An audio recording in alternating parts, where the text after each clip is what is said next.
வணக்கம். முந்தைய சீரீஸ்களில் நாம் have, has மற்றும் had என்ற ஆங்கில வார்த்தைகளுடைய இணையான தமிழ் வார்த்தைகளை பற்றி, அந்த வார்த்தைகளை எப்படி பயன்படுத்த வேண்டும் என்பது பற்றியும் தெரிந்து கொண்டோம். இந்த சீரீஸில் have என்ற வார்த்தையுடன் I, we மற்றும் they என்ற வார்த்தைகளை சேர்த்து சின்ன சின்ன வாக்கியங்களை ஆங்கிலத்தில் அமைத்து அதனுடைய இணையான தமிழ் வாக்கியங்களை பார்ப்போம். I have a car, என்னிடம் ஒரு கார் இருக்கிறது.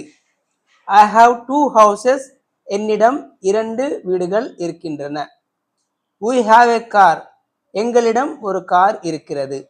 We have 2 houses, எங்களிடம் 2 வீடுகள் இருக்கின்றன. They have a car, அவர்களிடம் ஒரு கார் இருக்கிறது.